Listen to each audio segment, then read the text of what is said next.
कपडा होइन पानीसितको total weight चाहिँ 9 केजी हो है कपडा हाल्दा जहिले पनि ख्याल गर्नुपर्ने कुरा के छ भन्दा पकेटहरु चेक गर्नु पर्यो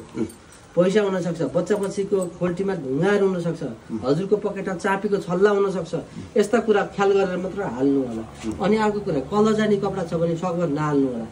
किनकि एउटा कलर जाने कपडाले सब कपडालाई बिगाड्दिन्छ है यति कुरालाई ख्याल गर्नु है यो हालिसक्नु भयो अब हजुरले ढ्याक्क लगाउनु त